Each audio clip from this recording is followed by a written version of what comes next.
We're here with John Hierseman, Assistant Head Coach, Offensive Coordinator, and Chief Financial Officer of the West Branch Fantasy Football League. Coach Hierseman, 2018 football season upon us. What are your initial reactions? Well, right away you got to think about the seniors that we lost, and we lost 7 seniors. All major contributors. 5 of the 7 were two-way starters, so that's 10 spots that we need to replace. So that's the process we're going through now, seeing who we have to replace those spots. What is the most important thing to do? I mean, obviously, someone has to fill the spot, but what are the things that you as the staff are trying to do to develop some depth for this team? Well, exactly that. We're trying to develop depth. We're working different guys in every day, trying to make a conscious effort of that. We had a couple of guys just get minor dings this week, which you never want to see that. But the good part of that is we've got other guys that step in, fill that position, and get some reps. So that's helped. We've gone from 2 weeks ago, I'd say we had 5 linemen that I was comfortable playing with, just knowing their assignments, to right now I'd say we're a good 8-9 linemen that I'd be comfortable with. And from a skill position perspective, I mean, being the offensive coordinator, it's nice to have back a quarterback that, well, kind of is comfortable with the offense, and you can trust him to make the reads and things most of the time correctly, so he can be a coach on the field for you. Mm-hmm, right. Yeah, and it's nice having a 4-year quarterback like Bo. When I coached fresh soph, I had him his freshman year, and then he went up to varsity his sophomore year, and then I had him last year and this year. So I've had him 3 of those 4 years. So we've got a good comfort level together. Trey Eagle would be a very capable backup quarterback if we need him, and he's played quarterback at the fresh soph level. But right now he's going to start at a receiver spot, so he's going to be on the field in other ways.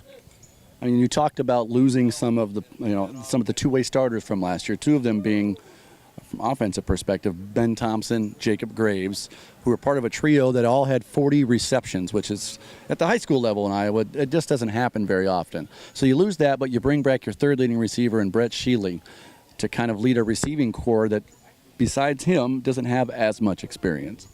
Right. And those 2 spots with Thompson and Graves leaving are going to be hard to fill. And what I think will happen, we've got a lot of very capable receivers, and what I think will happen is we'll fill those 2 roles with multiple guys. We're going to have a lot of guys catch the ball this year. We've got guys that may not start, but they're very capable players. They'll rotate in. We'll be able to keep guys fresh. 2 nostalgia questions, and then we'll get you out of here. It's been kind of a fun morning and, well, a long morning, because practice was at about 4:45 this morning, about 6 a.m., so you've had a long day. When you think about it, I hate to say this, but for fun, looking back, this year is the 30th anniversary of the first team to ever make the playoffs for West Branch. You kind of blazed the trail for the successes of the playoffs and postseason runs that came after. What does that mean to you as a member of that football team, other than, I know, the obvious of I might be getting old at some point? Yeah. Well, yeah, that's the obvious, is it makes you feel old, because I was a part of that 30 years ago. You appreciate it. It's, the program goes beyond that 30 years. The playoff structure really was just kind of new at that point. But still, you got to appreciate the fact that was the first time we made the playoffs. And it's something now when you get together with your buddies and you want to talk about the old stories, that's the stuff we talk about, so it's fun. Yeah. Did the kids appreciate, kind of that stuff much, or they don't even really care? I think they do. They realize 30 years is a long time ago, though. So, and I've got gray hair, and I'm just some old dude. But I think deep down they appreciate it, and they like to hear some of the old stories.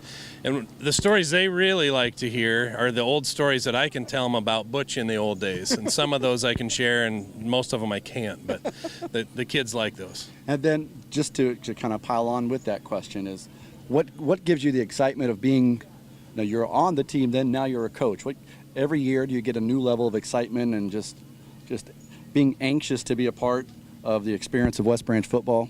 Yeah, and actually I talked to Tigger Stout the other night, former player, and we were kind of talking about kids, and he was talking about his kids who are pretty little, and they get nervous before things, and they get butterflies, and him and I were talking about how you get older and you don't have as many things that give you those butterflies. So you get older and you appreciate these things that give you that little bit of nervousness and adrenaline, and that's one of those things that you get paid back with as a coach, is you get to walk out there on Fridays and feel the butterflies, and it kind of brings back some old memories. and getting to be around these kids at this age when they're turning into young men and be a little bit of that process is pretty neat. And how about the neatness of being around the process for both of your sons in the program now? Yeah, that's very neat to see my own sons grow up and be part of the program. Jaden's going to be a senior this year. He plays on the line, so he's part of the offense I coach every day. It's very neat to see. Something you also have to balance and try to be coach when you need to be coach and be dad when you need to be dad. So it's something you have to remember. And Gavin, as a sophomore, is starting to play quarterback, which I played, so it's kind of neat to help him with some quarterback drills at home and things like that. What are some of your expectations? I mean, not going beyond first game of the season, but what are some of the things that you're looking for this team maybe to accomplish between now and August 24th? Well, from now to August 24th, we need to continue to work on the depth. Need to continue to work on assignments, things like that. But going back to the schedule, the thing I'm looking forward to here is the fact that we're going to play some really tough teams. Which, going back to that 30 years ago, we played in the old Eastern Iowa Hawkeye Conference, and we played Regina and Mount Vernon and West Liberty and Tipton, Clear Creek, Solon. We played a powerhouse schedule back then, and we've got that again with this schedule. And if we can survive this schedule, get to the playoffs, we're going to be pretty salty by that time. And I look forward to that. It's good that we're going to have some challenges this year. It's going to make us a better playoff team come that time. Coach John Hierseman,